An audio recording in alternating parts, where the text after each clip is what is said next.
think we got enough to go ahead and get started. City Clerk, could you please call the roll? There we go. I apologize. Who are we starting with today?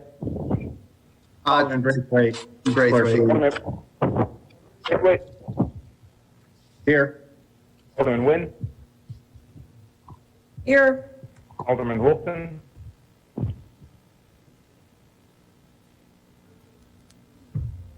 Yeah, I don't see Alderman Wilson here yet.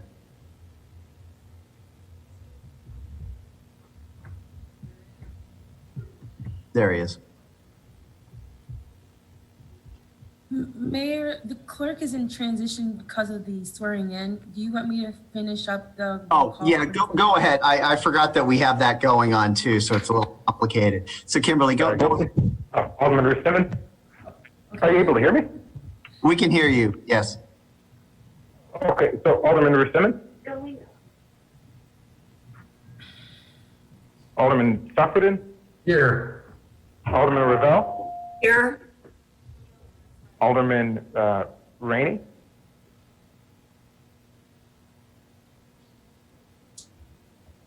Alderman Fleming. Aye. And Alderman Fitz. All right, thank you, Clerk Reed. Welcome everybody to the Monday, April 12th, 2021 Evanston City Council meeting. We do have quorum tonight. We will be missing Alderman Judy Fisk this evening, who couldn't be with us, but all the other aldermen are either here or about to join us. But we do have quorum to go ahead and get started. I'm going to ask Alderman Wilson if he will move a motion so that we can have this meeting virtually due to the pandemic. I move that we suspend the rules to allow us to conduct this meeting utilizing the Zoom video conference software in lieu of an in-person meeting and in conformance with the governor's prior directives related to the COVID-19 pandemic. Second. All right. Seeing no discussion, because City Clerk, do you want to call the roll on that, or because I know you're going to get ready to swear in the new fire chief? Yeah. Good. All right. So Kimberly, because of the setup tonight, at least on this count until we get the fire chief sworn in, can you just take the roll on that motion to have this meeting virtually? Yes, I can do that for you, Mayor. Where do you want to Alderman Braithwaite. Aye. Alderman Nguyen. Aye. Alderman Wilson. Aye. Alderman Simmons. Alderman Stockfooten. Aye. Alderman Ravel. Aye. Alderman Rainey. Aye. Alderman Fleming. Aye. All right. So that motion passes 7-0. Alderman Ruth Simmons was here, but I expect she'll rejoin us, but she wasn't here for that vote. All right. Next up on our agenda is mayor announcements. I have several announcements today. The first announcement is a sad one, but an important one that we recognize. Unlike some communities in this country that have many, many young people go off and join military service, we don't have a large group of people that do that. Nonetheless, every single year, graduates, we have some graduates of Evanston Township High School and other high schools who join the military and have a career in military service.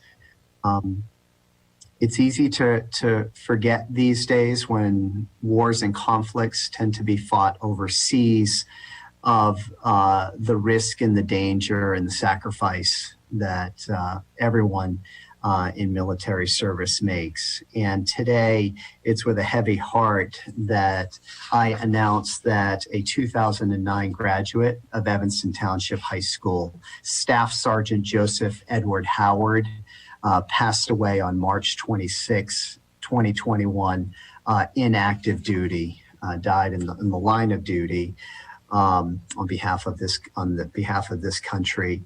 I spoke this afternoon with his mother, Yvonne, who had, wonderful memories to share about her son that he knew from a very early point in his life that he wanted to have a career in the military. He excelled at it. The impact that he had has become more and more clear to her, and all of the military personnel and others that have reached out since the passing of her son. He had just recently been promoted to staff sergeant again and had joined in 2009. So we're talking about a young man who was 29 years old. And had sort of gravitated towards the military since he was young. He had one promise that he made to his mom, which was that he would go to college. His mom was nervous, as any parent would be when their child wants to go in the military. And he said, "All right, Mom, for you, I'll do that." And he attended a community college for a semester and said, "Yeah, that's not for me, Mom. I'm going to sign up and enlist." And he enlisted, and he served this country honorably and proudly, and sadly gave his life for the freedoms that we all have every single day. And so tonight, I just want to ask people to take a moment of silence right now and just reflect on Staff Sergeant Joseph Edward Howard and other people that are serving our country every single day, and some, like Staff Sergeant Howard, who are paying the ultimate price. So if we would take a moment of silence.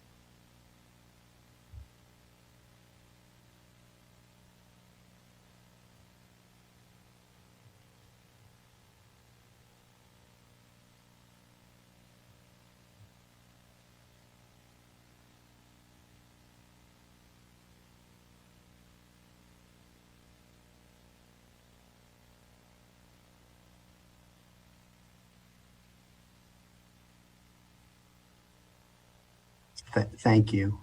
Please keep his family in your thoughts and in your prayers. He was very, very close, as Mom said, with his sister, who was 8 years younger than Joseph. And lastly, because he did die in the line of service for this country, we are working with the family to get his name on the memorial in downtown Evanston. So that will take some time, but there will be a ceremony at a certain point in the future when his name goes up on that memorial. All right. Let's see. I've got a couple. Let me turn to a bit of good news because I feel like we need it after that sad news. And then I've got two proclamations tonight.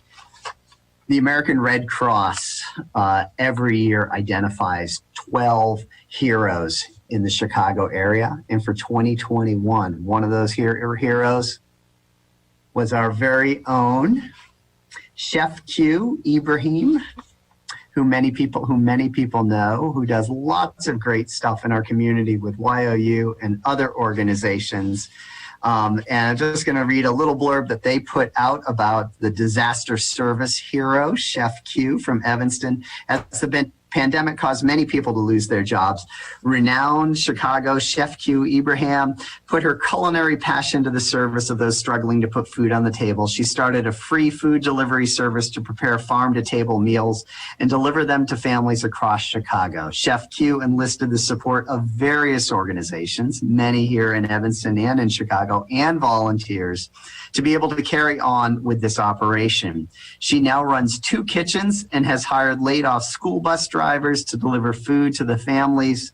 So far, and this is remarkable, so far she has provided more than 20,000 meals to Chicago families, which equates to 160 to 204 meals every single day. Congratulations, Chef Q. We are very proud of you. And we are very proud of so many organizations and people in our community like Chef Q who are helping people at a time when people really need the help of others. So that is a really nice piece of news. And I've got 2 proclamations as I mentioned. The first proclamation is Fair Housing Month. So every April is Fair Housing Month.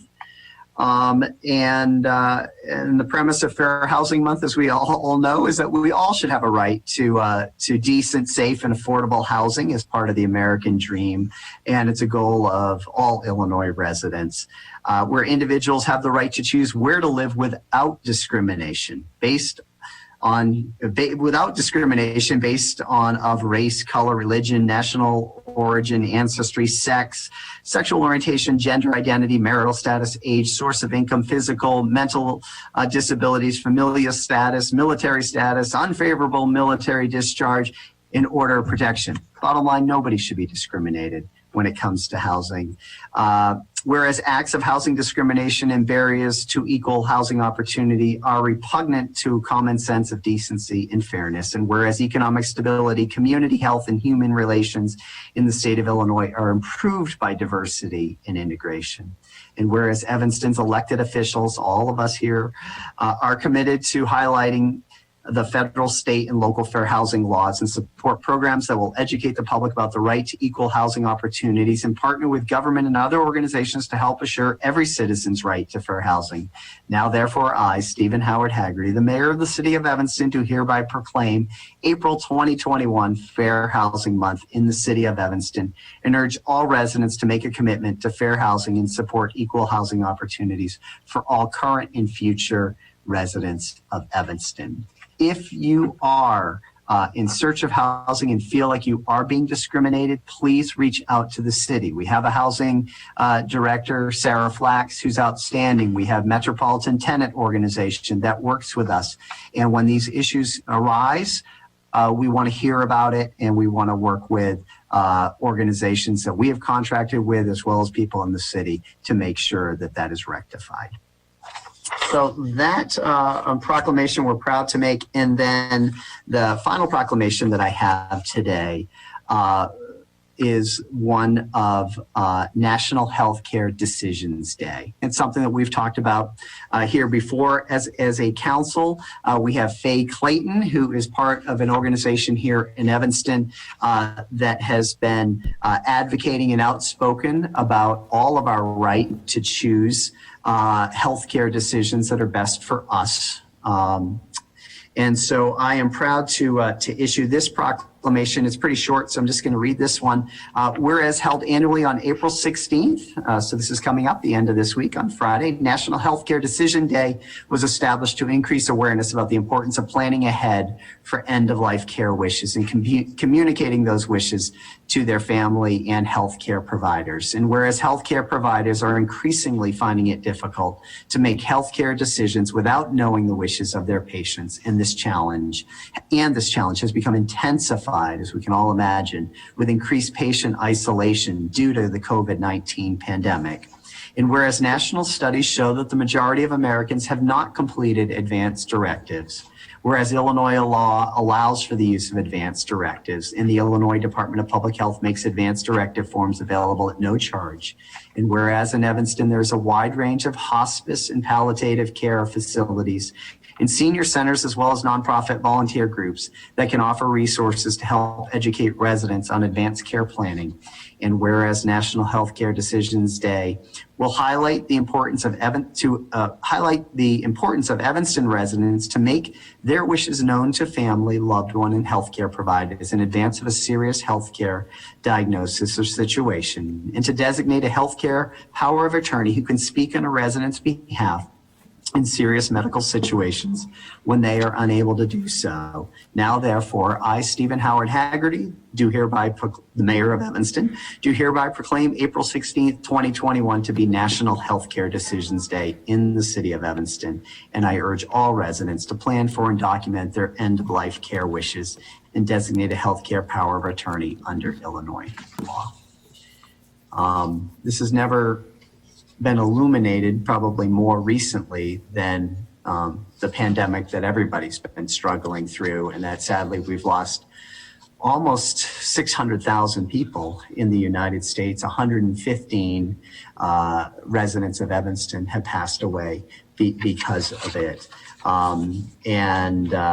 it may be something that we don't want to necessarily think about, sort of like life insurance and all that, but it's important to think about. And so I was pleased to issue this proclamation. I know I mentioned Faye Clayton's here. Faye, I don't know if you wanted to add anything real briefly to what I've said about the importance of this day, but you're welcome to do so if you'd like. I think, wait 1 second. Luke, we have to unmute Faye to allow her a minute. I think here I am. Thank you, Mayor Haggerty. I agree with everything you said there. National Healthcare Decision Day is a reminder that planning ahead and sharing our personal wishes with our loved ones is an important way to be prepared for times of crisis like those we've just been through. When we make our wishes known, we ensure not only that our wishes can be honored, but we also remove a burden from our loved ones by taking the guesswork out of their making important decisions for our care in the event that we can't. For anyone who'd like assistance with documenting their own personal wishes in accordance with Illinois law, the organization I volunteer with, Compassion and Choices, has resources available for free on its website, and it makes the planning process very easy. I recommend it. As a member of Compassion and Choices local action team, I want to commend Mayor Haggerty for recognizing National Healthcare Decision Day by this proclamation. Thank you, Mayor Haggerty. Thank you, Faye, for all that you and others in your group are doing to help people. All right, that concludes my announcements today, and I'm now going to turn it over to our city manager for announcements she has, and I know some really positive news that we're all excited about this evening. So welcome, Erica. Thank you, Mayor Haggerty. This evening, it's my very great pleasure to announce we have 3 promotions. First one I'm going to announce is that of Kelly Gandersky being promoted to Deputy City Manager. Kelly joined us a little over a year ago as our Corporation Counsel, and she's done a great job over the past year working with the Law Department and the City Council and residents and staff to achieve some pretty ambitious goals that the Law Department has set. I'm really excited that she'll be joining us in this new role, and I'm going to give her the floor for a minute to say a few words, should she like to. Good evening, Mayor Haggerty, members of City Council, Clerk Reed, and City Manager Storley. Now announcing myself as Deputy City Manager Kelly Gandersky. It is my honor and pleasure to take this position. I look forward to working with department heads across the city in collaboration with City Council and our residents to further more exciting, more innovative, and more responsive programming on behalf of the city of Evanston. So thank you. Kelly. Next up is Nicholas Cummings. He was previously our Deputy City Attorney, and he is now being promoted to our Corporation Counsel as of today. So he'll be helping us with our City Council meeting this evening. And I'm very excited to have Nicholas take this position on. He's done a great job over the last year as well in the Law Department. He's done excellent work on the reparations program. He's also behind the scenes just a great friend and really strong leader. So I'm sure that he will have a smooth transition and that he will do a great job leading our Law Department going forward. So Nicholas, if you wanted to take a few minutes. Good evening, Mayor Haggerty, members of City Council, Clerk Reed, and City Manager Storley. Introduce Nicholas Cummings, introducing myself again as the Corporation Counsel. I did it at the Rules Committee for the first time. It does seem a little weird after a year being the Deputy City Attorney, but I am excited to start this position. I am happy that City Manager Storley has the confidence in me to lead this law department going forward. And I expect and hope that the same service level that you've received from the city will continue under me as it did under Kelly. So thank you very much. Thank you, Nicholas. And our last promotion is that of Fire Chief Paul Pollop. So Chief Pollop is in the chambers this evening and is about to get sworn in by City Clerk Reed. So I'm going to hand that over this moment and then come back. Maybe I can use this mic.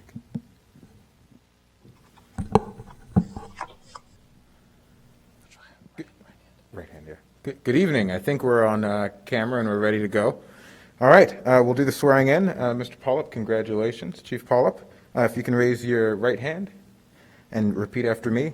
I, Paul Pollop, I, Paul Pollop, having been appointed to the position of Fire Chief have been appointed to the position of Fire Chief in the City of Evanston, in the City of Evanston, in the County of Cook aforesaid, in the County of Cook aforesaid, do solemnly swear do solemnly swear that I will support the Constitution that I will support the Constitution of the United States of America of the United States of America and the Constitution and the Constitution of the State of Illinois, of the State of Illinois, and that I will and that I will faithfully discharge the duties of Fire Chief faithfully discharge the duties of Fire Chief to the best of my skills and abilities, to the best of my skills and abilities, so help me God. so help me God. Congratulations, sir. Thank you very much.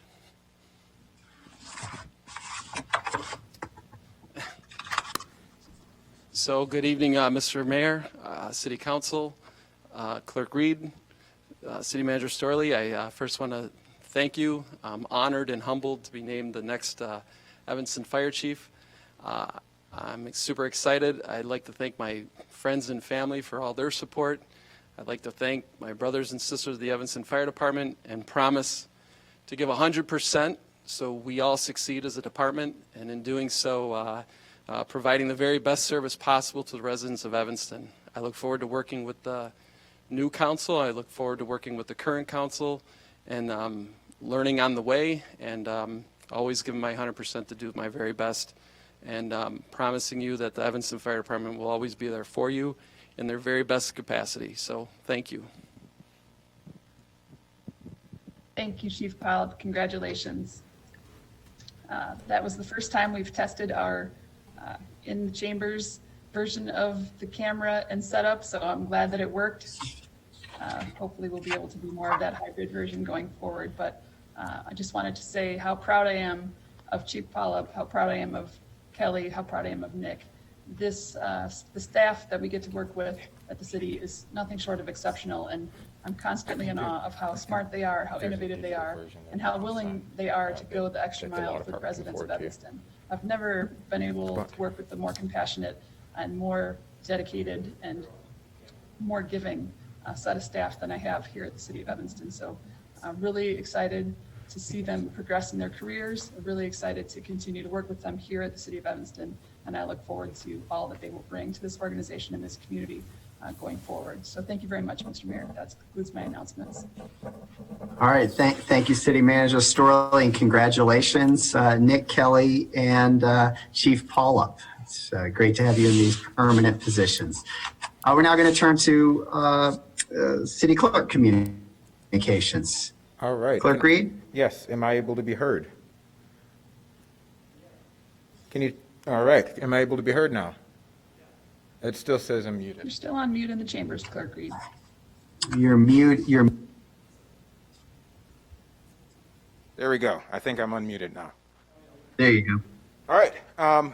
Well, I think the camera's here, so let me turn toward the camera, or I believe it is. Thank you, City Manager Storley, for allowing me to be part of testing this new hybrid system. It seems to be working well. I think when we return to the council chambers, this will work out quite well for many of the council members. So thank you to all the staff that have been a part of that. And also, I have to say that it's a great honor to swear in Chief Pollop. It's one of the cool parts of being a city clerk. You get to swear in various staff members. And you get to share in what is a great day for those folks and their families, and something that they've worked hard for and toward for years. So it's always an honor. Just very brief announcements. We had an election about a week ago, and we were fortunate to have about 13,000 Evanstonians cast their ballot in our local municipal election. That happens to be down from our last municipal election. So we have something to strive toward in the next municipal election to increase that turnout. Turnout was about 25% citywide. The greatest turnout in the city was in the 6th Ward, which had 35% turnout. And the lowest turnout was in the my apologies, in the 5th Ward. So, we have work to continue in that venue to increase voter turnout. The list is fairly finalized. There's all but one ward where we've had a final determination made through concession, and so congratulations to all of those who were elected, and we're looking forward to a smooth transition to the new council. I believe that is all of my comments for today. Okay, thank you, Clerk Reed. We're now going to turn then to public comment. So tonight for public comment, we have less than 15 people that have signed up. So per our council rules, we set aside a total of 45 minutes, and that means no more than 3 minutes per person. So tonight, I'm going to ask everyone if you could just keep your remarks to 3 minutes or less. If I interrupt you, that means you're at your 3 minutes and we need to move to the next speaker. We have 11 that have signed up, and then I'll check with Luke to make sure I didn't miss anyone. And our first speaker tonight is going to be Elizabeth Newton. So it's nice to see you, Elizabeth. And then we're going to have Rick Nelson and then Mike Vasilko. So welcome, Elizabeth. Thank you, and good evening, Mayor Haggerty and council members. I'm Elizabeth Newton, and I'm here tonight to share some words about Dorothy. Dorothy, or Miss Dorothy, as she's affectionately known, is an everyday hero that deserves the recognition from the Evanston community, to which she's so selflessly contributed. In addition to being an active member of the Environmental Justice Evanston from its inception, volunteering her time at local churches and soup kitchens, neighborhood watch groups, and teaching Sunday school to young children, Miss Dorothy's been a beloved crossing guard on the corner of Grant Street and Prairie Avenue in front of Kingsley Elementary School. This is where my son George attends. Miss Dorothy not only ensured the safety of families as they walked to and from school each day, but also made a point to learn something about each child. She memorized every child's name who walked through her crosswalk and wore a contagious smile. She made sure she got a smile from everyone she met, too. She made every child feel that they belonged at Kingsley Elementary School. To many of the children, she was more than a crossing guard. She was viewed as a grandmother that they were fortunate enough to see 5 days a week, whether it was sunny or raining or snowing. Miss Dorothy is an Evan.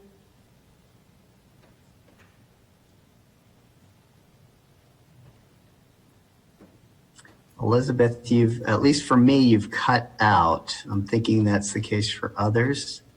Luke, is that the situation? Yes, that's correct, Mayor. All right. So what I'm going to do is, Elizabeth, are you back? Am I back, Mayor Haggerty? Now you're back. Go ahead and finish up. I'll finish up. Yeah. It is, along with some neighborhood friends and parents, it's our time to recognize Miss Dorothy and her contributions with an honorary street name sign, recognizing her passion and commitment to every child at Kingsley Elementary School every day. Thank you for your time and your thoughtful consideration. Miss Dorothy, it's wonderful to see you and to consider you for this incredible honor. We appreciate you so much. And George says hello. Thank you, Elizabeth. All right, Dorothy, you're going to have to get used to this. I think there's a few more people that are going to get up and say really nice things.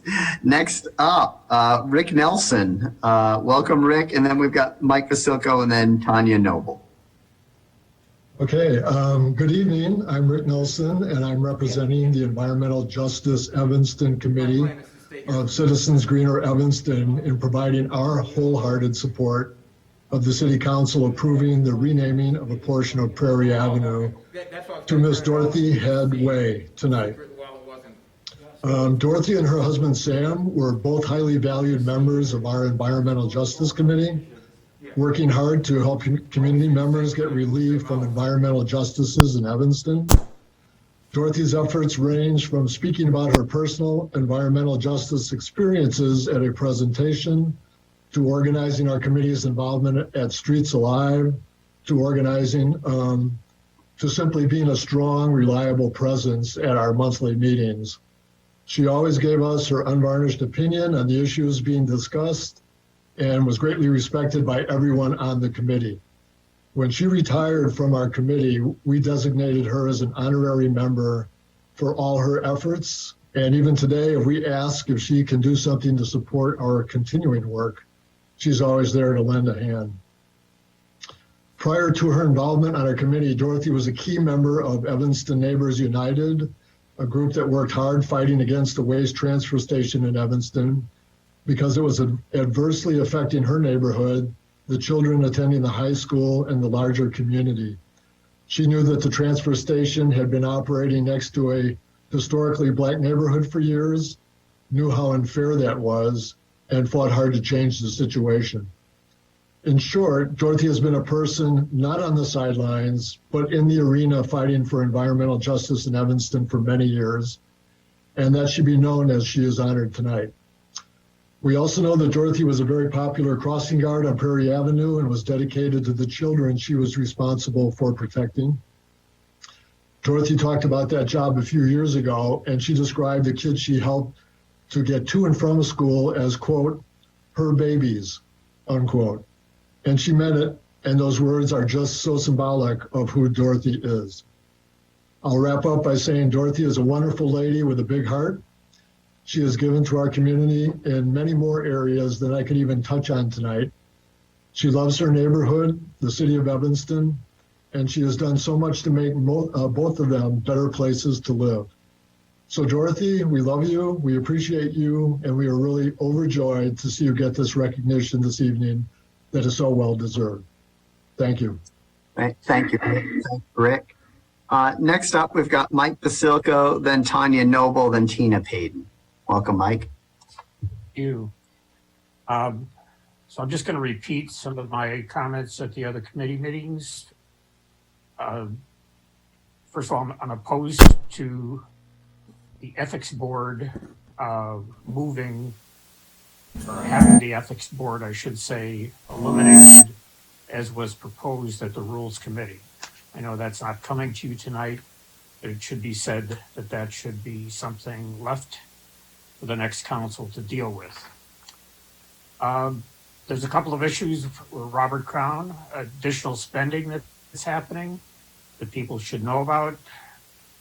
The city, as it usually does, into the current year, tends to pay back or expand some of the funds from the previous year. They're doing that again this year in the tune of millions of dollars, part of which is going to the Robert Crown Construction Fund, which I'd like the council to vote against. There's more spending for additional maintenance services at Robert Crown. Seems we've had that go on for time and time again. The big issue tonight, though, is spending $404,000 for a children's playground that does not appear to be part of the previous project. And it's being funded by the group called Friends of Robert Crown, which already owes the city millions of dollars of funding that it never paid towards construction. So if they have $404,000 that they don't know what to do with, it should be paid to the city to bring down the premiums and the interest on the payments that that group in particular has put on the backs of Evanston citizens. I'd also like to know when warning signs are going to be posted around the artificial turf fields to inform parents of the health risks for their children who are playing on those toxic fields. Lastly, I'd like council to vote against A20 and any repurposing or any sale of Evanston property until the next council is seated, so the next council can take those actions. Thank you very much. Thank you, Mike. All right, next up we've got Tanya Noble, then Tina Payton, then Ray Friedman.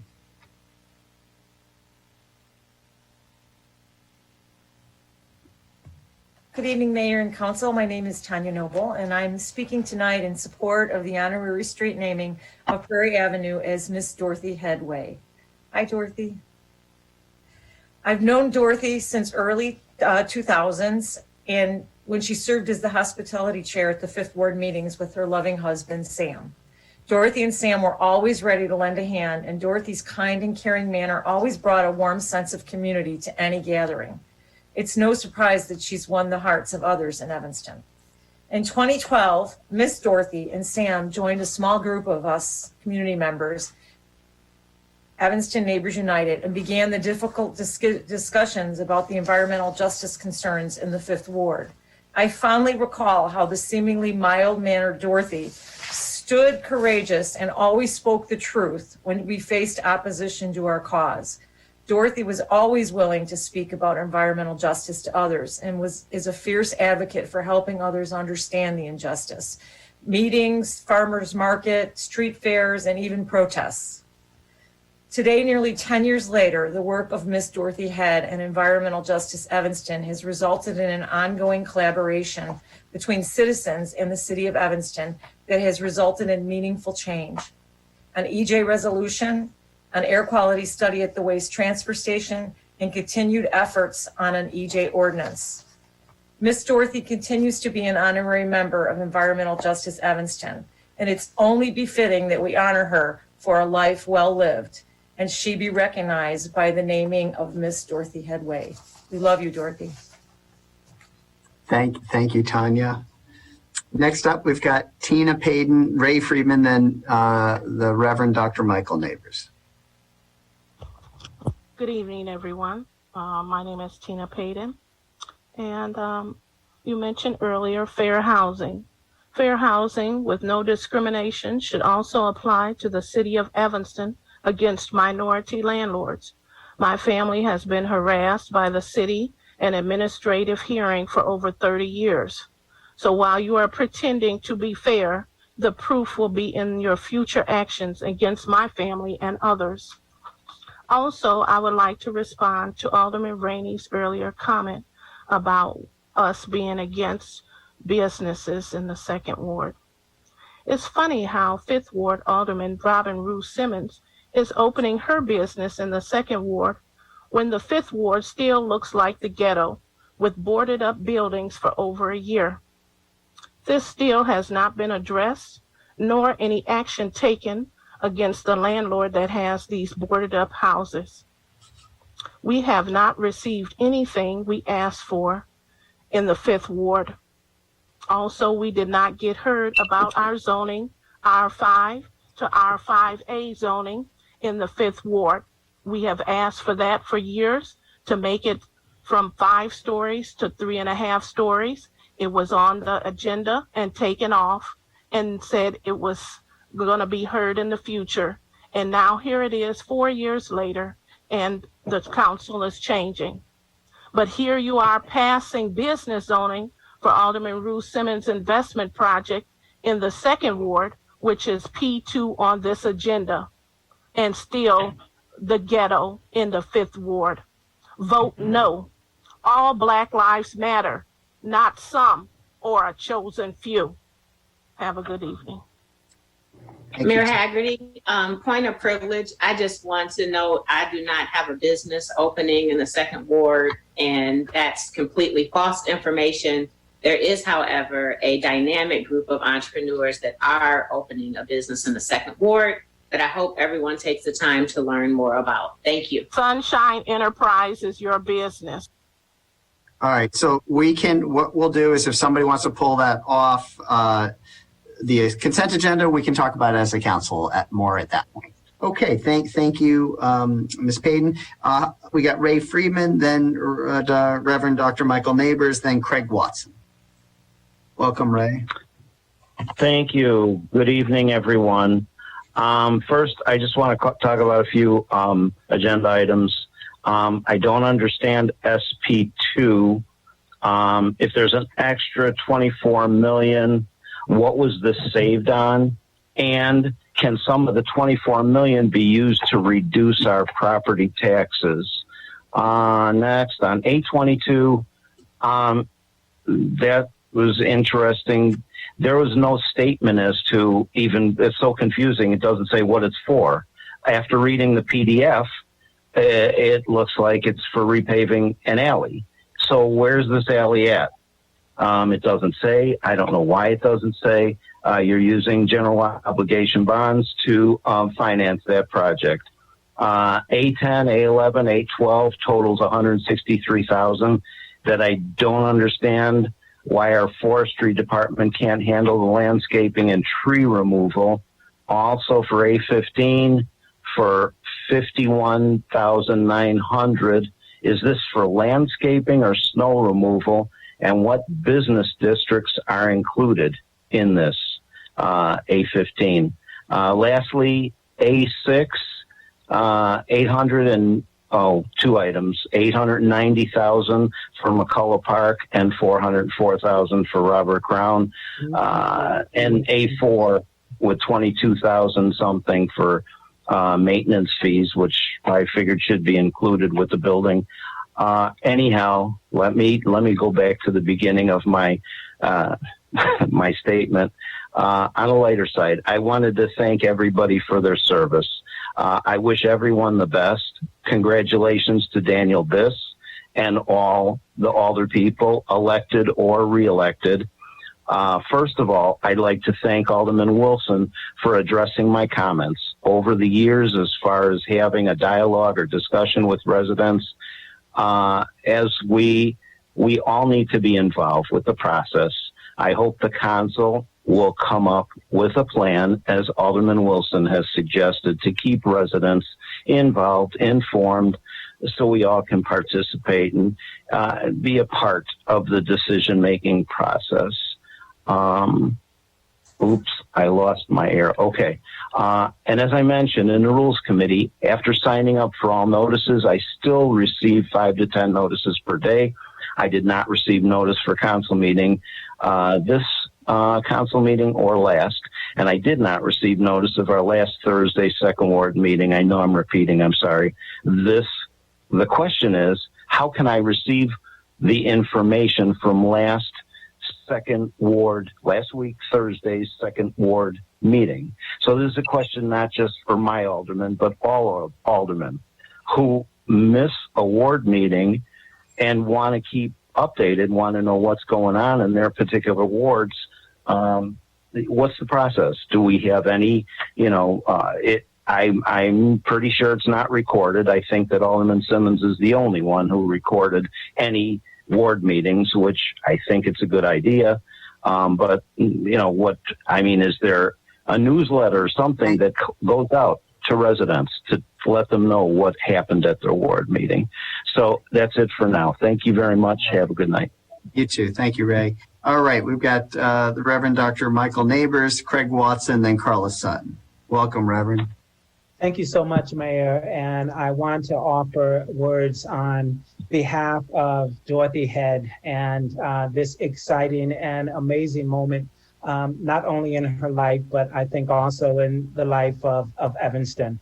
I'm here with my wife, and we hold Dorothy Head very, very dear and near to our hearts. She is an active member of Second Baptist Church. I've only been there 6 years, but she's been there a lot longer. She is very, very involved. She's been a very dedicated member of our Ladies Auxiliary that does an awful lot, but more than anything, they have raised hundreds of thousands of dollars in scholarships for young people going through Evanston Township High School. She's also been a very active deaconess for many, many years. And right now, she's actually in training for a deacon at Second Baptist Church. I asked her about that when the training began, and she looked at me and said, "Reverend, do you know how old I am?" And I said to Sister Dorothy, "If I had your energy, I want to be as old as you, whatever the age." So she's just incredible and wonderful, and she's done so much. At one time, Cindy and I were relatively new to the area, and we asked Dorothy if she would babysit our younger children, Pierce and Parker, and she took that job on. She babysat them, and it was just incredible. They wanted to be babysat by her ever since then. She took one of them ice skating, she took the other one to play basketball. I just don't know how she does it. So she's incredible. And I finally want to end by saying that when I did first arrive here 6 years ago, I got to know Dorothy as one of the first members of the church. Her late husband, Sam, was very ill at the time at Evanston Hospital, and that was one of the first visits that I made. I got to know Dorothy under those circumstances, and she was, again, elegant, beautiful, refined, and a woman of deep faith. So I am glad to have an opportunity to speak on her behalf, and I think that this street naming Dorothy Headway is absolutely wonderful. So thank you very much. Thank you, Reverend. Thank you, Sydney. Next up, we've got Craig Watson, then Carlos Sutton, and then Misty Wittenberg. Good evening, everyone. I am delighted as the chair of the Deacon Board at Second Baptist Church to participate in this recognition of Dorothy Head. And I know there's no one more uncomfortable on this Zoom session than Dorothy, who likes to duck all sorts of recognitions and fair comments and compliments coming going her way, but she certainly deserves it. I know Dorothy as a servant leader in church, a deacon in training, as Pastor Navis has mentioned, but most importantly, as just a person devoted to the selfless work of serving others. She has described some of her interactions with the children that she meets and protects and oversees as a crossing guard, and I know how important that is to her as an area of service and just a way to interact and influence the lives of others. And even though I don't live in Evanston, I can think of no one I would rather have as a neighbor, if I did, than Miss Dorothy Head. So congratulations and thank you. Thank you. Thank you, Craig. Next up, we've got Carlos Sutton and then Misty Wittenberg, although I'm not sure if she was just for rules or also council, and then Claire Kelly. So welcome, Carlos. Good evening, Mayor Haggerty. Thank you for this opportunity. Congratulations to Dorothy Head. That's the most, the best recognitions we could have.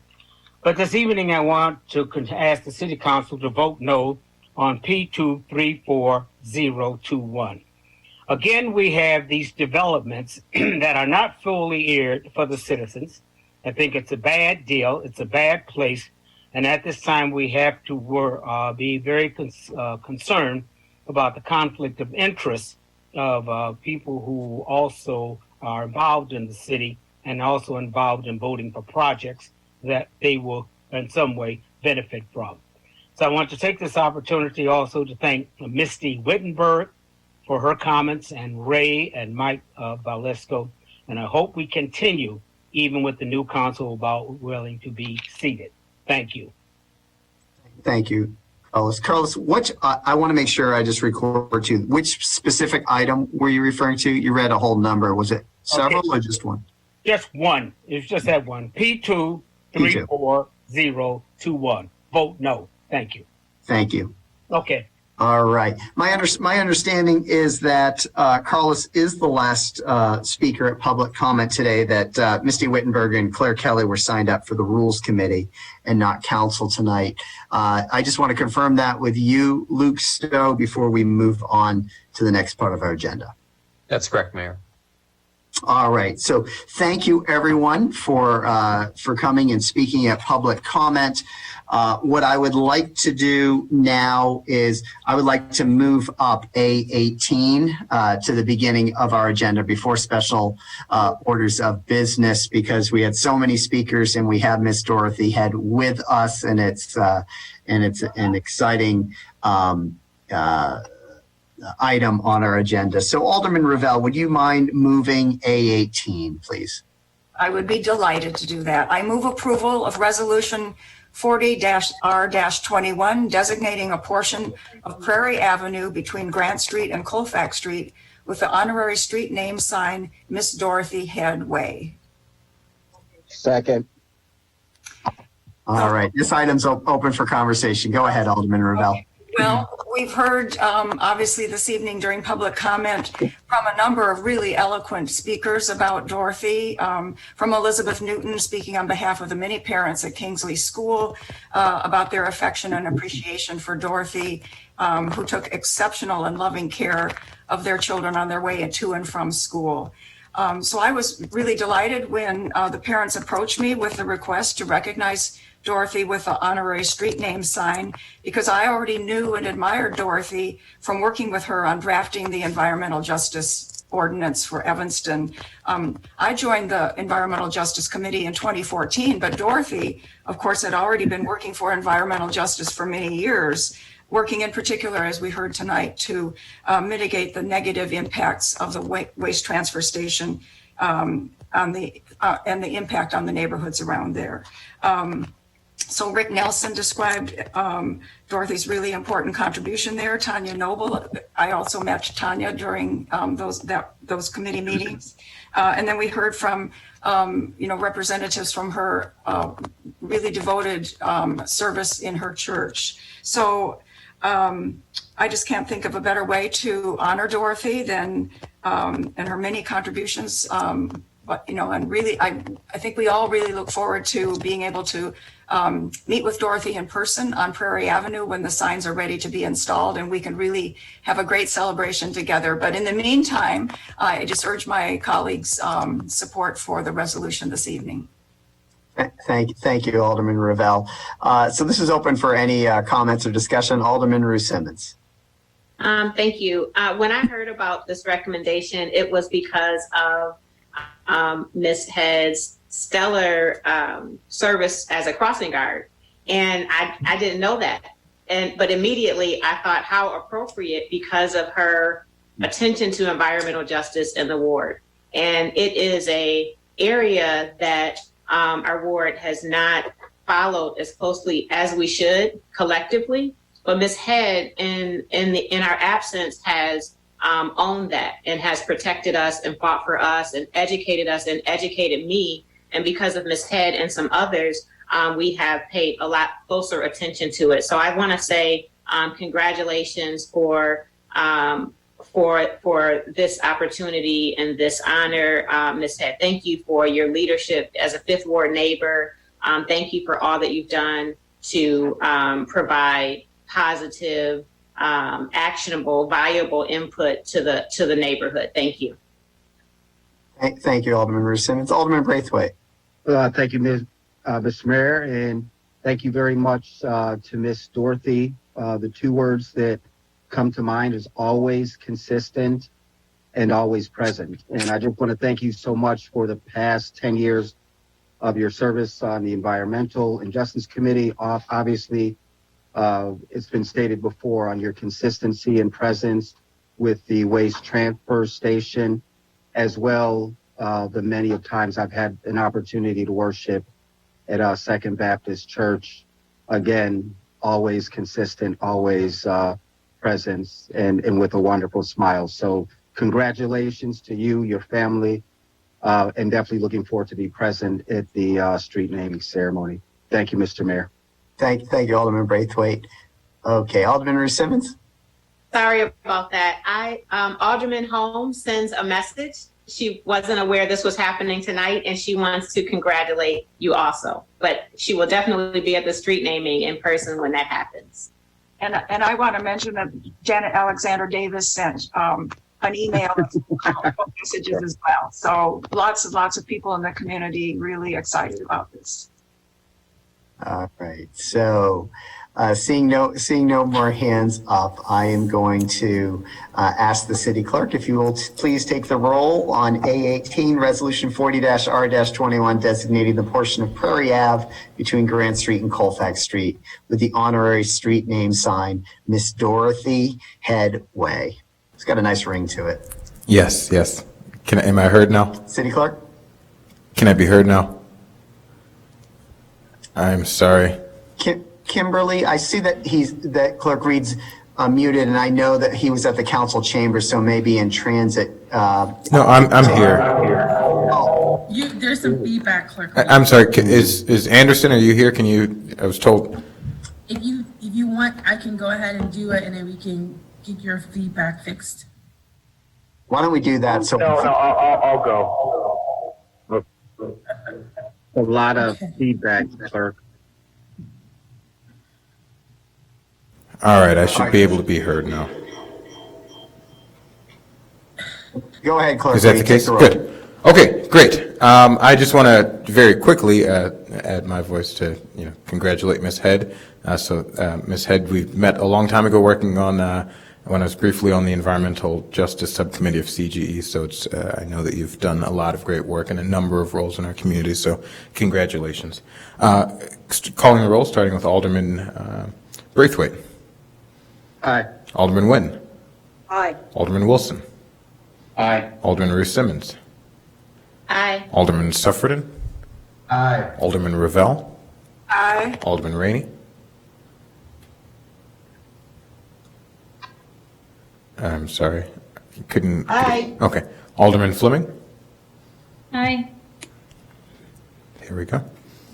All right. Thank you, Clerk Reed. So on a unanimous vote, because Alderman Fisk isn't here tonight, the City Council passes on an 8-0 vote the creation of Miss Dorothy Head Way. So Dorothy, congratulations on behalf of everyone here in our city. We are really honored to recognize you. It's a big deal. These aldermen get one street naming a year, and Alderman Ravel wanted a street named after you. I want to give you the floor for a minute if you would like it. And I just have one question. How surprised were you when you got a call this weekend? Because I don't know if you knew anything. Luke, is there a way to unmute Ms. Head so she can just have a minute and have the floor?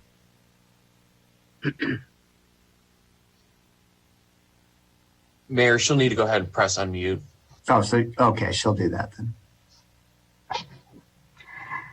I was first of all, thank everyone. I mean, why is this happening to me? I mean, I just went about doing my job the way I thought it needed to be done, and I never expected it. When I saw Alderman Rebel's number, I didn't answer the phone because I didn't recognize the number.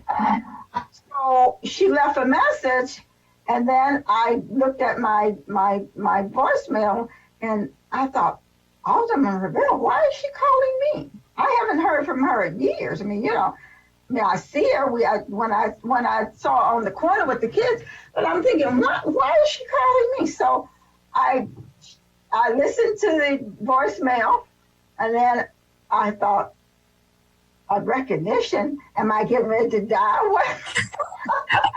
When you hear all of these things, I'm sorry, I'm just a down to earth person. I don't try to be any more than what I am. I am just floored, believe me.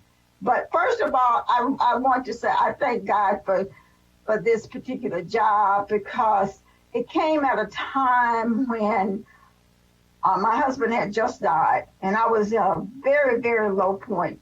And it just looks like he spoke to me and said, look, you need to get up out of this house and stop feeling sorry for yourself and find something to do. So I called Janet Alexander Davis. I talked to her, and she told me, she says, Dorothy, she says, well, why don't you try to find a job? So I saw the job for the crossing guard, and I applied for it. And I almost missed that. And of course, she really railroaded me. She told you need to get back in there and get that job. And it's the best thing that could have ever happened to me, because the kids were so giving and so loved. They just want to be loved. That's all. I broke a few rules, because according to crossing guards, we're not supposed to touch our children. It tells you don't touch the kids. But if a child came up, one little boy came up to me one morning, he said, Miss Stewart, I need a hug. I said, of course I'm going to give you a hug. And I thought, well, if I get fired, I get fired. That's, the children want to be loved. They want to be recognized. They want to be respected. And they respected me, and I respected them. It's one of the best jobs I've ever had in my life. And it came at a time when I really, really and truly needed it. So I thank everybody for the recognitions, but most of all, tell your kids out there that I thank them, because I know this would not have happened if some of them hadn't pushed some of your parents' buttons. Thanks so much. I appreciate it. I really and truly do. And I'm looking forward to, I don't know how I'm going to hold up at this ceremony, but I'll do what I have to. Well, we're looking forward to the ceremony in a few months once the signs are printed and we're ready to put them up. So congratulations. Keep being you. We are now going to move on to the special orders of business. So Alderman Rainey, as the senior alderman, would you go ahead and move SP1, please? Yes, Mr. Mayor. The Housing and Community Development Act Committee and staff recommend City Council approval of Resolution 41R21, the city's 2021 action plan and adoption of the 2021 Community Development Block Grant, Home Investment Partnership, and Emergency Solutions Grants Program budgets. Funding for the 2021 action plan totals $2,311,742, comprising 2021 entitlement grant funds and the 2020 program income. Also, I'm going to move the second item, approval of resolution 42R21 is requested, the amended citizen participation plan for the 2021 action plan. I move approval of both resolutions. Second. Okay, so this item's open for any questions or conversation. All right, seeing none, City Clerk, could you please take the roll on SP1, both resolutions? Yes. I just want to be sure I can be heard. You can. You sound good. Alderman Braithwaite. Aye. Alderman Nguyen. Aye. Alderman Wilson. Alderman Wilson. Aye. Alderman Ruth Simmons. Aye. Alderman Suffredin. Aye. Alderman Ravel. Aye. Alderman Rainey. Aye. Alderman Fleming. Aye. And we... All right, thank you, Clerk Reed. So SP1 Resolution 41-R-21 and Resolution 42-R-21 passes the Evanston City Council on an 8-0 vote this evening. Alderman Rainey, could you please move for introduction SP2?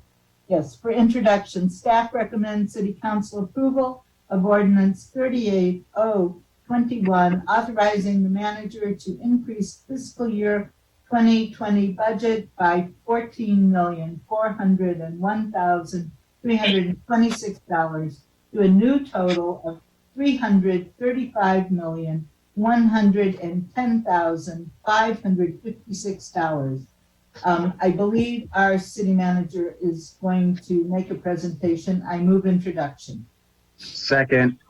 All right. Thank you, Alderman Rainey. So this has been moved and seconded for introduction. I'm going to turn it over now to City Manager Storley to start off this discussion. Thank you, Mr. Mayor. Our finance staff is here tonight to give a presentation on how we ended the 2020 budget year. As you know, it was a very challenging year. It was extremely difficult to estimate how our revenues and expenses were going to come in due to the amount of uncertainty we were facing throughout the early pandemic and even in through the preparation of the 2021 budget. So we had many aspirations of receiving grants, trying to get other funding, trying to get funding from the federal government. As you recall, we were successful in obtaining about $4 million in grants.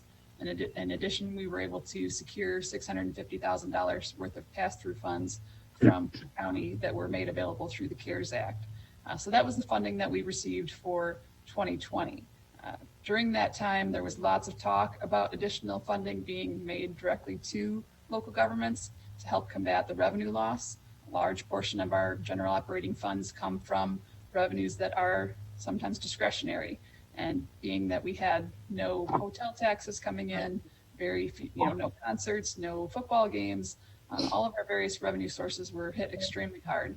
So we had to be extremely conservative in our spending. We negotiated our union contracts, did all of those things in order to make sure that we would end the year in the best way possible. And I'm happy to say that we did end the year on a positive note.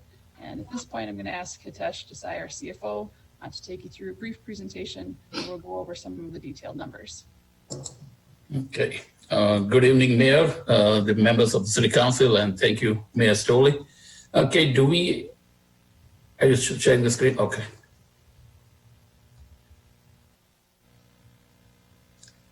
Okay, so this is the 2020 budget to actuals update, and which would encompass the item about the budget amendment too. Let's move on to the next item. This is just a kind of we get the distinguished budget presentation award and the audit award for the last, I would say, at least 20 to 25 years. And what the awards mean, this distinguished budget presentation award, that's a significant achievement by the entity per the GFOA, which is the Government Finance Officers Association. And that reflects the commitment of the governing body, the City Council, and the staff in meeting the highest principles of government budgeting. And in order to receive this award, the city had to satisfy nationally recognized guidelines for effective budget presentation. And these guidelines are designed to assess how well an entity's budget serves as a policy document, a financial plan, an operations guide, and the communication divide. And moreover, the budget document which we present to this Finance Officers Association, they must be rated proficient in all those 4 categories I mentioned. So, and there are 14 mandatory criteria within those categories where we have to kind of be proficient. So this is a really kind of good, kind of a good thing on behalf of the staff, on behalf of the City of Evanston, and I really appreciate the City of Evanston Council support too. And the second thing is you see the GFOA award for the excellence in financial reporting, which is our annual financial report, audit report, or called as a comprehensive annual financial report. And that is very important too, because that's been judged by the impartial panel to meet the highest standards of the program, which includes demonstrating a constructive spirit of the full disclosure to clearly communicate its financial story and motivate potential users and user groups to read the report. This certificate of achievement in the highest form of recognition in the area of governmental accounting and financial reporting, and its attainment, it presents the significant achievement by the government and its management. So both these awards, they are very valuable. And for these, we need a comprehensive document. If you look at the budget, it's not just the budget numbers, but it has a CIP plan, it has a position, it has a transmitter letter, some of the other goals, so many charts and information. Same way in our audit report, so this is very good. Let's move on to the next one now. For tonight, we have a brief general fund summary of 2020, as the auditors have just started today their field work. We have also covered some of the other major funds and where they stand in terms of their fund balance. The budget amendment 2020, and the last one is obviously everybody heard about this American Rescue Plan summary. So we have just a couple of slides, and we are still waiting for the detailed guidance from them. Next, okay. So 2020 general fund revenue side, we had adopted budget of $118.8 million. Actual revenue, and these are still unaudited numbers, we are at $112.5 million. So COVID-related revenue loss was $11.6 million. But some of those revenues came over budget, and I would cover it, I think, in the next slide, by $5.3 million. So the net revenue loss was $6.3 million. Some of those, where we lost the big money, sales tax and home rule sales tax, both we lost around 1.6 million. Hotel tax, one of those big, our home rule tax, everybody knows, $1.2 million loss. Parking ticket revenue, which was greatly affected, 1.4, recreation program fees, and then other home rule taxes combined for $5.5 million. So the total estimated is around 11.6 million COVID-related revenue loss. Revenues above the budget, and this was surprising, obviously, when people were losing the jobs, and we still got in income tax revenue $600,000 over budget. And obviously, because these stimulus payments and extended unemployment benefits and all those, I think, contributed to the higher income tax.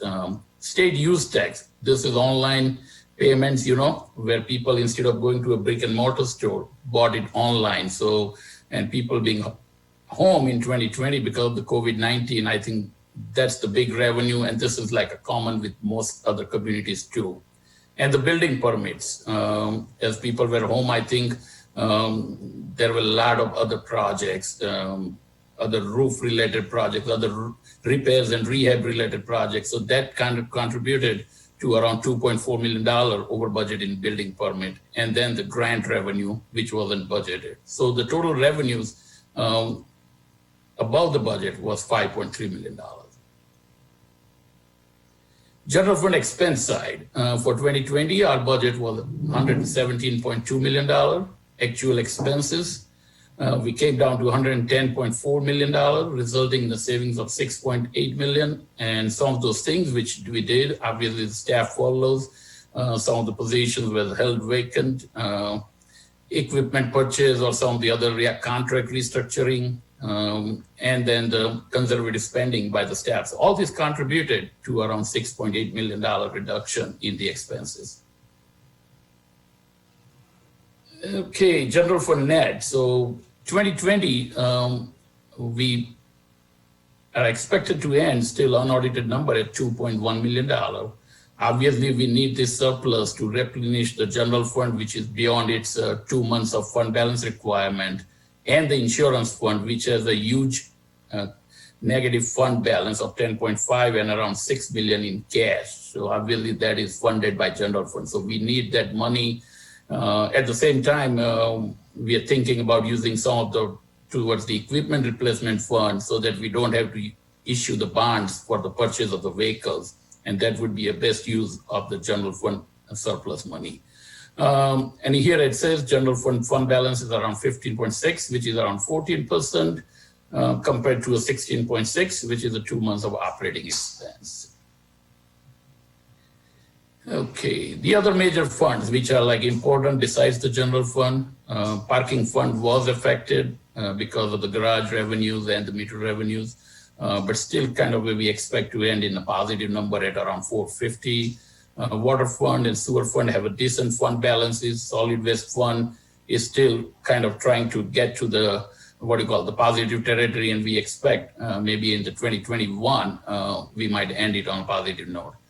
CIP, which is the capital project fund, because of the bond proceeds, yes, it has a higher fund balance. Crown Construction had some fund balance too, because some of those expenses are still being paid in this year. And the debt service fund, just the 694, but the insurance fund, if you notice that, it's like around $10 million negative fund balance. Okay, the budget amendment. Kate, you want to cover that? Sure. Good evening. Kate Lewis-Lakin, Budget Coordinator. I'll be discussing the 2020 budget amendment, which is the ordinance that's before you tonight for introduction. We bring forward a budget amendment after the completion of the fiscal year every year in order to reflect and adjust those funds where spending exceeded budget, and we provide in the presentation as well as the memo explanation for why those funds exceeded budget. We know this is a little bit confusing each year because typically overall across all of our funds, we are actually below our budget expenses. That is true again this year. So again, our actual spending from all funds in 2020 was about $38 million below the adopted budget. But again, when we just look at those funds where we need to do the budget amendment, that amendment amount is $14.4 million, brings the complete new total of the ordinance to $335 million. Again, we're required to adopt a budget amendment as sort of a part of the audit as we're going through, only for those funds that exceeded budgeted expenses. Funds with expenses below budget amounts are not required to be amended. So that is why there's a net add in the amendment, even though actual spending from all of the funds was below the adopted budget. So just to go through the funds that are included in the budget amendment, the first fund is the Neighborhood Improvement Fund. This is a smaller fund that has very specific geographic location it can be used on projects for. fund balance in this fund was going to be used for Harbert Park in 2019. That spending just got delayed after the 2020 budget was passed. So now it came out in the 2020 budget, and that's why it needs that budget amendment. The debt service fund is the bulk of this budget amendment. This is $12 million included in the amendment. This is due to the refunding of 2011 bonds, which took place as part of the 2020 bond issuance.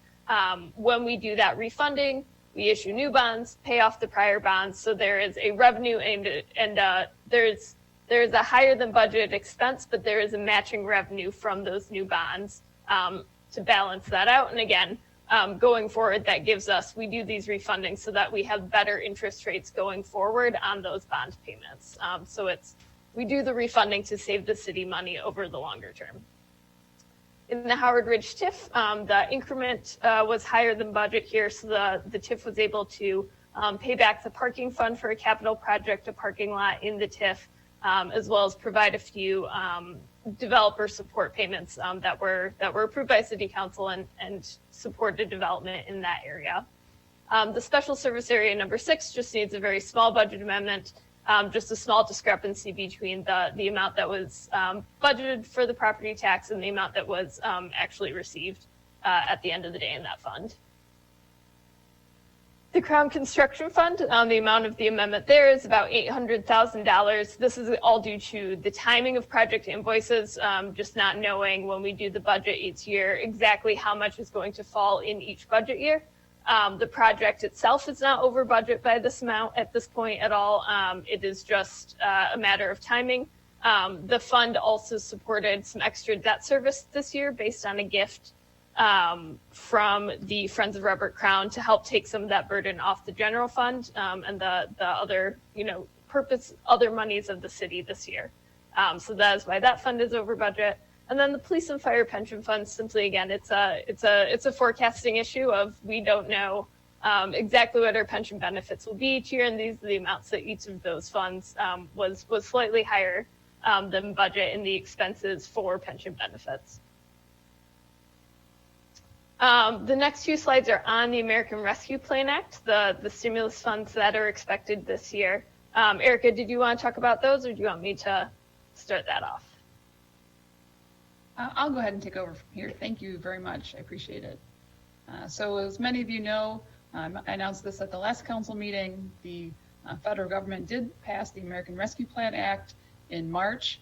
Still a lot of information waiting to be released about exactly how these funds can be spent, but the city of Evanston is expected to receive $45.8 million.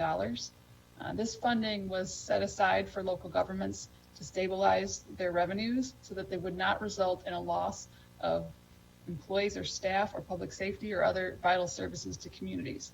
The federal government recognizes that we have had to incur many expenses to combat the effects of the pandemic while also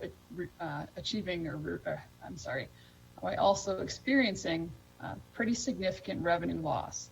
So the point of the whole allocation was to stabilize local governments so that they could then continue to serve the communities in this time of need. As it stands right now, we are set to receive 50% of our allotment in the middle of May, with the rest of the funding coming in 2022, approximately 1 year later. Next slide, please. Thank you. So the funding is set to be spent, has to be spent by December 31st, 2024. So a small window of time with which to spend a very large amount of money. We're anticipating the more detailed guidance coming out in the next few weeks as additional guidelines are placed on this money. As they were developing the bill, they made the allotments, but they didn't make the specific work requirements of how this money will be spent. But with such a large dollar amount, we anticipate there will be more additional guidelines placed on it and some sort of process by which we will have to prove what we spent were eligible expenses. We did receive an additional $1.3 million allotment through home funds to continue to address homelessness issues and support those who are unstably housed. Additionally, there are so many other facets of the act that have more funding available. So there's funding for schools, there's funding for a variety of other uses. So we're going to be making sure that we help assist our nonprofit partners in securing funding that they would be entitled to, as well as making sure that other funding that is available to us, we do try to receive, because like, in addition to its direct funding to cities, there's many other facets of the bill which provide for other types of funding which we would be eligible for as a local municipality. The next slide, please. So the biggest eligible use of this funding is to cover revenue loss. So Kate and Hitesh touched on our revenue loss so far, a very big revenue loss to the general fund and a very big loss of revenue to the parking fund. So we are able to utilize this funding to replenish both of those funds.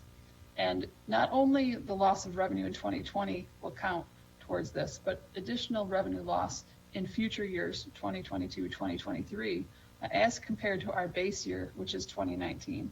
So we don't expect all of our revenues to recover this year just because vaccines are out and things are starting to return to some level of new normalcy. It will take a while for our balance sheets to recover, and the great thing about this act is that it does allow for us to compare future years back to 2019 so that we can continue to replenish those reserves and those revenues so that we can continue to provide the services that we provide.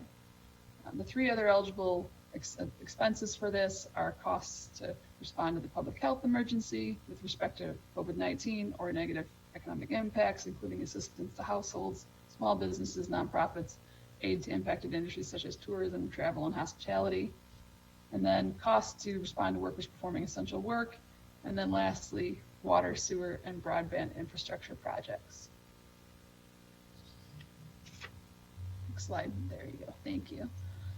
So we've estimated the revenue loss to the general fund and the parking fund and other funds is approximately 20 million going forward for 2020 through 2022. As we touched on tonight, we know exactly what our revenue loss is for 2020, but we can only estimate for future years.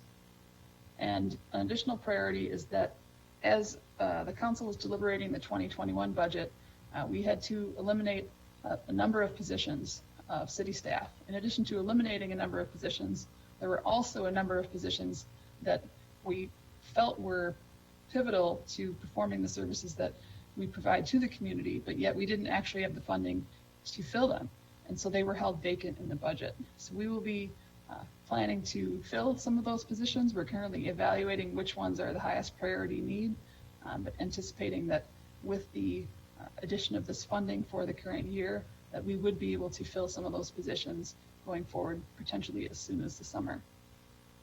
Internally, we've created 4 separate teams who are going to be working on identifying uses for this funding. The first team is working on economic development issues. The second team is working on capital issues. The third team is working on city funding issues. And then the fourth team is working on the pass-through funding that is separate from our current allocation. The first of these teams will be at Economic Development Committee in April, where we'll hear from the Convention and Visitors Bureau, the Chamber of Commerce, and Downtown Evanston and the other SSAs as they bring forward what their requests are for potential uses of this funding. And then in the Economic Development Committee that we have in May, city teams will also provide additional suggestions for use of the funding for economic development that is outside of those areas that I just described. So those will be coming to Economic Development Committee in April and May, and then on to Council if the committee passes them through to go on to City Council. That said, when we have additional information from the federal government on what the guidelines are, we'll be bringing that back as well, and we'll be working with Council and the community to help determine what the funding priorities should be for this money as we move forward. So with that, that concludes our presentation, and really appreciate the work of Hitesh and Kate. Very challenging budget year, and they did a great job trying to keep us on track. So I wanted to give them an acknowledgement, and now we'll take any questions. All right, thank you, Erica. Let's see.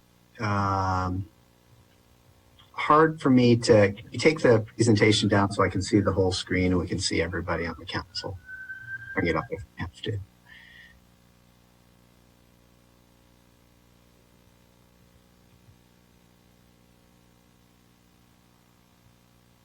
someone going to take that down? Sorry, I am working on it. Just Luke, if you can jump in at all. There we go. All right, now I can see everyone.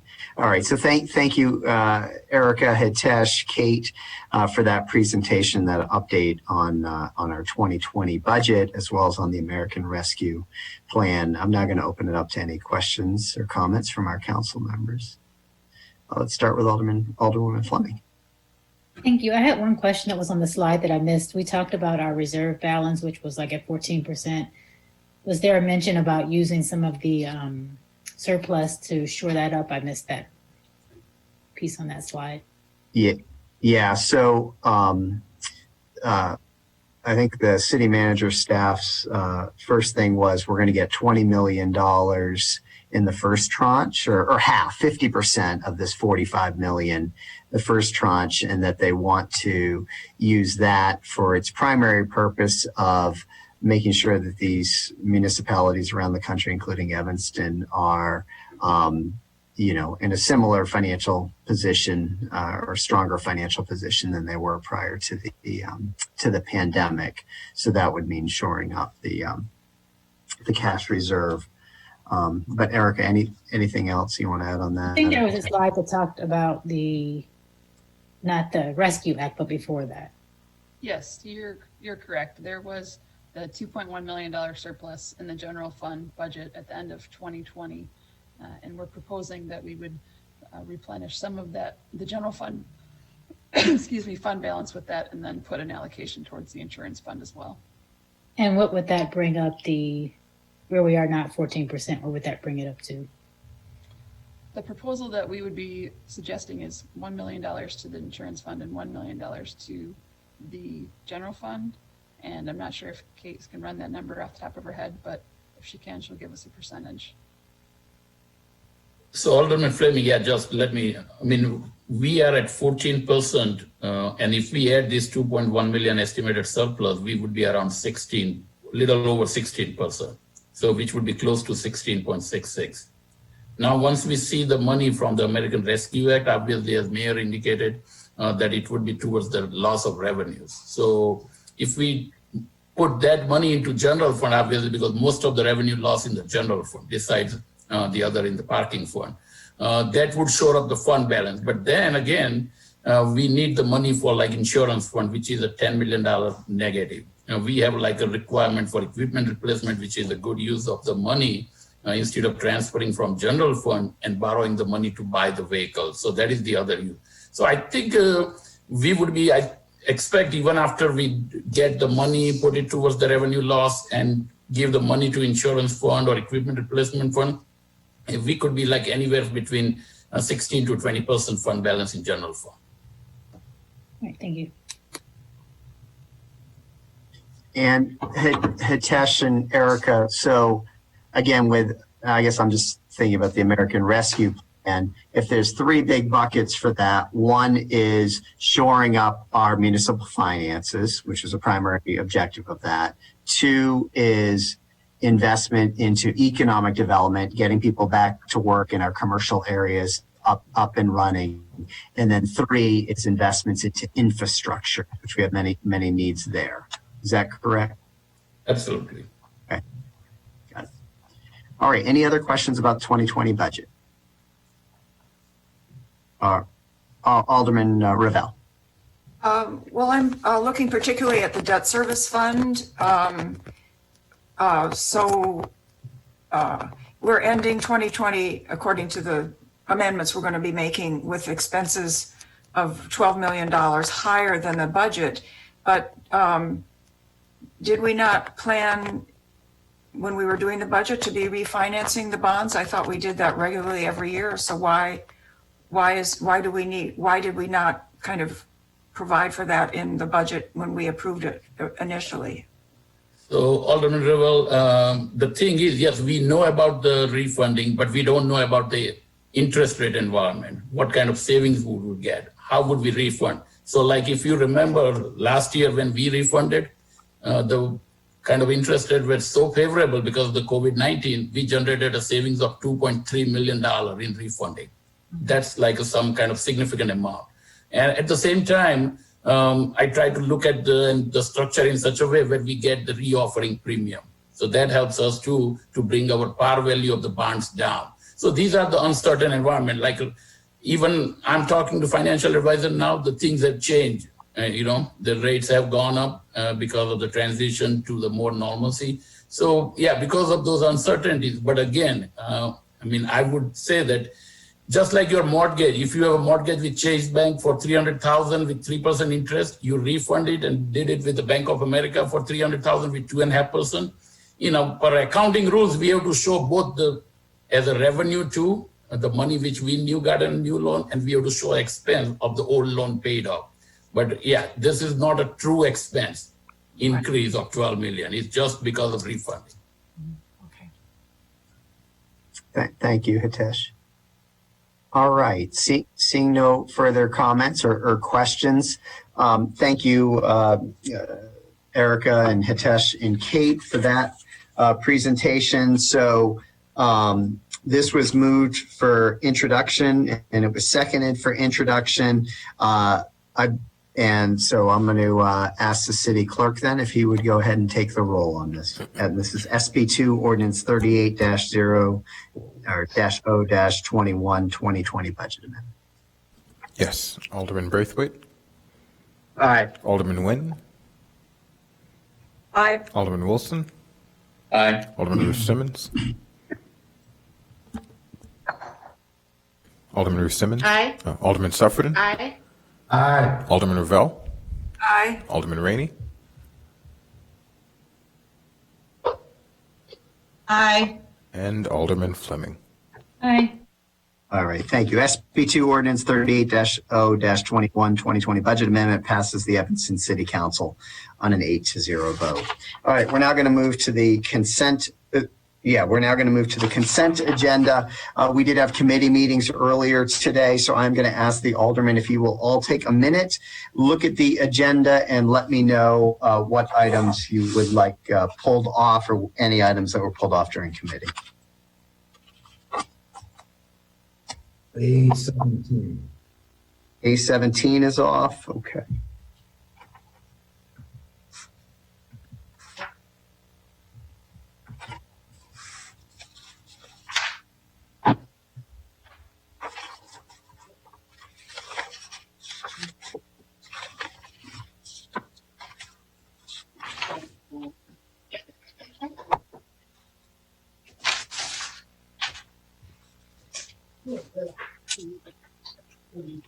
All right, for anyone that's watching, A18, the council has already voted on. That was the Miss Dorothy Headway. That passed 8-0, so that's no longer on the consent agenda.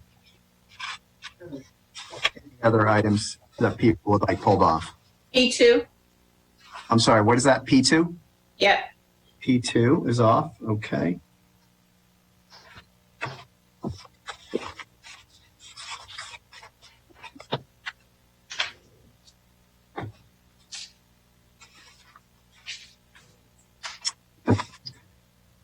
All right, I'm going to assume then that the council, unless you need more time, that the council has two items, A17 and P2, that they're removing from the consent agenda. Everything else will stay on.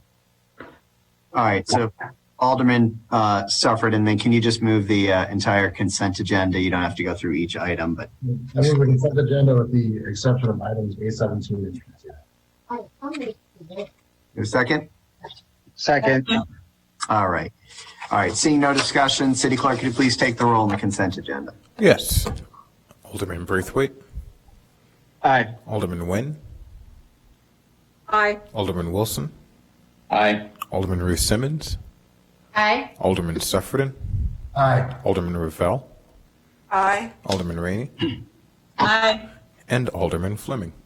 Aye. All right, thank you, Clerk. The consent agenda passes the Evanston City Council on a 8-0 vote. Alderman Suffredin, can you move A17, please? Sure. I move item A17, which is Resolution 43R21, authorizing settlement with Johnson et al. versus City of Evanston et al. Staff recommends City Council approval of Resolution 43R21, authorizing the City of Evanston to issue settlement payment pursuant to a settlement agreement and release in Johnson et al. Versus City of Evanston et al. Funding will be provided from the insurance fund, settlement costs, liability. This is for action. Is there a second? Is there a second? Second. Okay. All right. This item's now open for conversation. Alderman Sufferton. Sure. I'm just going to point out I intend to vote no. I'm sure this was inadvertent, but it has cost the city upwards of $130,000 at this point. As far as I can tell, there's been no accountability from the employee responsible for it. All right. Thank you. Any other conversation or comment? All right. Seeing none, City Clerk, you please take the roll on A17. Alderman Braithwaite. Aye. Alderman Nguyen. Aye. Alderman Wilson. Aye. Alderman Ruth Simmons. Aye. Alderman Sufferton. No. Alderman Ravel. Aye. Alderman Rainey. Aye. And Alderman Fleming. Hi. All right. So A17 Resolution 43-R-21 authorizing settlement in Johnson et al. Versus City of Evanston passes the Evanston City Council on a 7-1 vote. All right. So let's see. Alderman, Alderman Sufferton, could you just move P2 as well, since Alderman Fisk isn't here? Sure. I move item P2, which is ordinance 34-021, granting a special use for a mixed-use business model that includes a business vocational school, Sunshine Enterprises in the I-1 Industrial Office District and the Redevelopment Overlay District. The Zoning Board of Appeals recommends the City Council adoption of ordinance 34-021, granting a special use for a mixed-use business model with a business vocational school, Sunshine Enterprises in the I-1 Industrial Office District and the Redevelopment Overlay District. The applicant has complied with all zoning requirements and meets the standards for special use in these districts. This is for introduction. Is there a second? Second. All right. So this is now open for conversation. Anyone want? Alderman Ruth Simmons. Thank you, Mayor Haggerty. I just wanted to explain my recusal. And there was a note mentioned that it's my business and my investment. This is actually the brilliant business of Black and women business owners here in Evanston. It is not my business. And I wish we would talk more about the actual businesses that have worked a very long time along with community support to launch this needed and anticipated business. Sunshine Enterprises is a nonprofit that was my employer for 5 years and not my business. What I will say, since we're talking about it, is that Sunshine has supported over 1,000 entrepreneurs, a few hundred of them Evanstonians, including at least one of the businesses that is looking to open, and at least a dozen businesses that have opened here. So I just want to take Sunshine out of a bad light and acknowledge that there is no conflict. Even now, there could be a perception, and for that reason, I will recuse myself to keep from any further confusion or potential conflict, although there is absolutely no conflict. And this is not Sunshine's business either. So if there's a staff person here that wants to speak to, or even the ward alderman that wants to speak to what this is, and that Sunshine could potentially be a tenant to provide technical assistance to neighborhood entrepreneurs, and that's not even settled. So if anybody could give any background, I would appreciate it. All right. Thank you, Alderman Ruth Simmons. Alderman Braithwaite, this is an exciting entrepreneurial venture that's going on there. So if you want to provide some light to it, that would be great. Yeah, and just not to delay the vote, I think Alderman Simmons covered all the points. It's the group of women that are purchasing this building have invited some local businesses to be leasees, and Sunshine has not been confirmed to my knowledge. So I'm looking forward to supporting this, look forward to continuing to meet with the neighbors in the area to address any questions and concerns, and I think that's pretty much it. Thank you. Thank you. All right, seeing no further conversation or discussion on this item? P2 has been moved and seconded. City Clerk, could you please take the roll? Happily. This is for introduction. Yes. Alderman Braithwaite. Aye. Alderman Nguyen. I'm going to the TV. Apologies, Alderman Nguyen. Aye. Alderman Wilson. Let's go. Go ahead, Clerk. Alderman Wilson. Aye. Alderman Ruth Simmons. Aye. Alderman Sufferton. Aye. Alderman Ravel. Aye. Alderman Rainey. Aye. Alderman Fleming. Aye. All right. P2 ordinance 34-0-21, granting a special use for a mixed-use business model that includes a business vocational school, Sunshine Enterprises, potentially in the L1 industrial, I1 industrial office district in the overlay development or redevelopment district. Passes the Evanston City Council on an 8-0 vote for introduction. All right, we're now going to move to call the wards, and we'll start with Alderman Braithwaite. Thank you, Mr. Mayor. I just want to say congratulations again to Dorothy. Looking forward to celebrating you. I think one of my two residents made comments, so we corrected the one regarding the business that's coming in. And then the other one was Ray Friedman asking about the second ward meetings. So second ward meetings are always noticed on our city calendar. Last week was very busy for many of us behind the dais.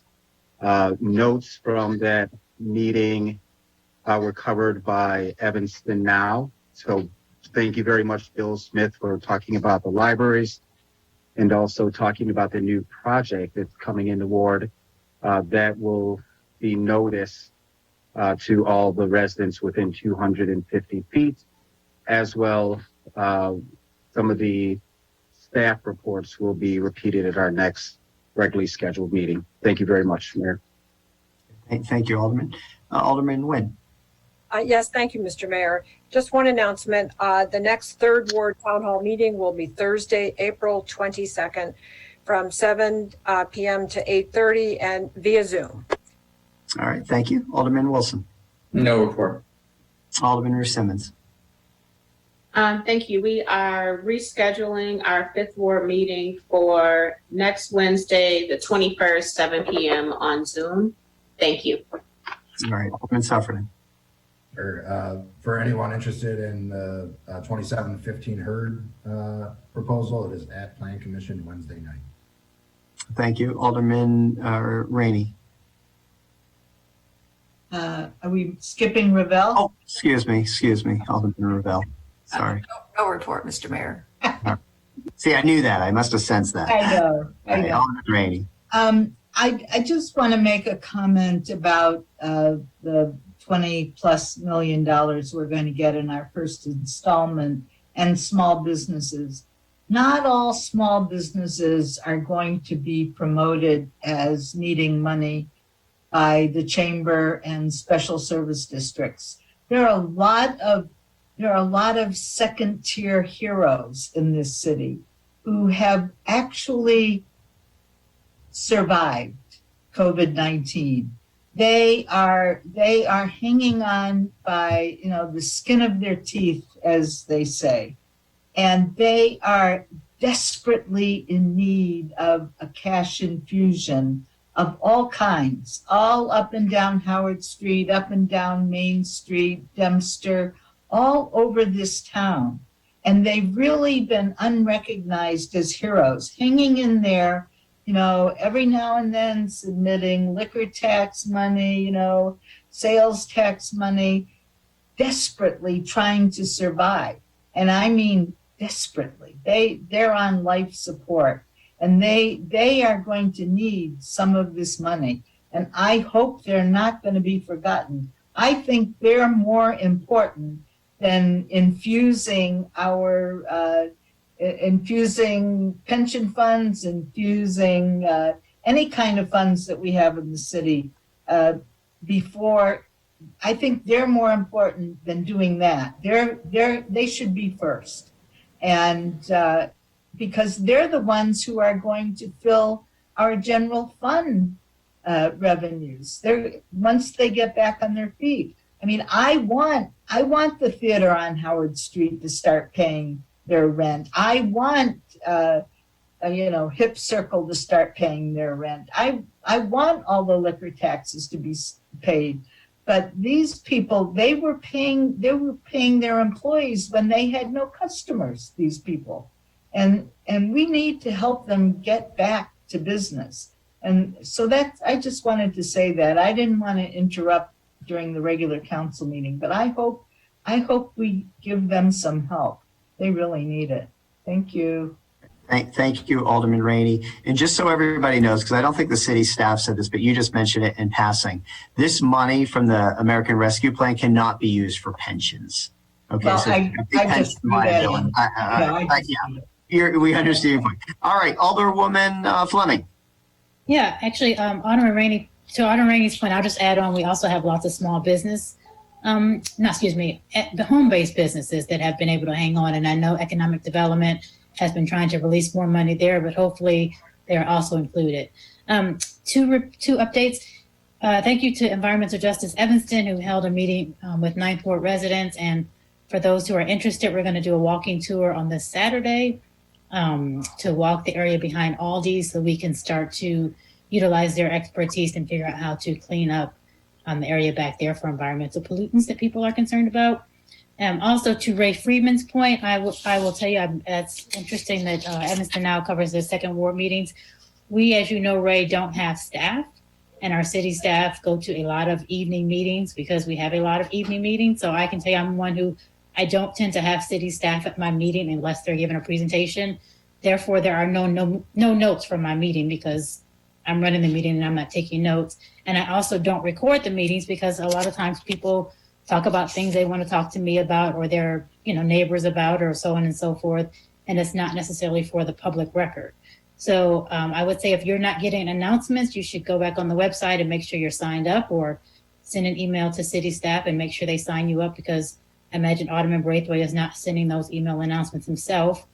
But for people like Ray and other folks, I want you to remember that we are part-time staff. We don't have staff. We don't have an office.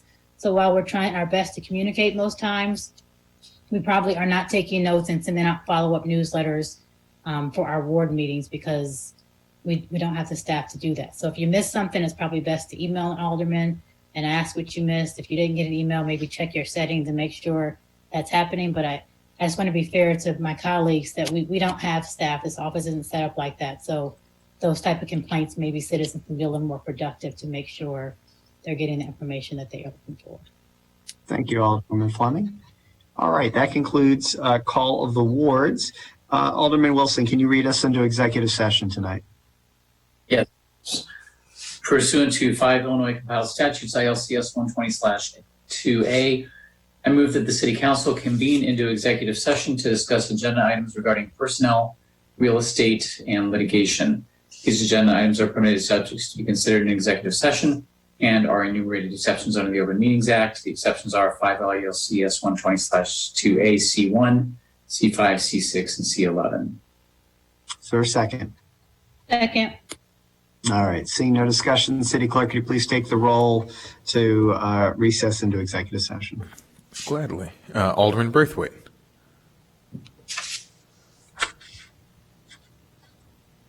Am I heard? I apologize. Oh, sorry. Aye. Alderman Braithwaite. Alderman Nguyen. Aye. Alderman Aye. Wilson. Aye. Alderman Wilson.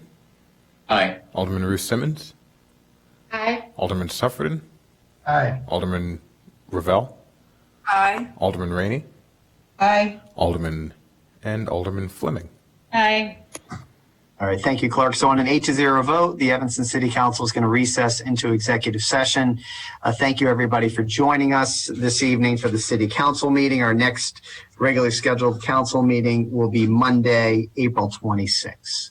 We'll see you all then.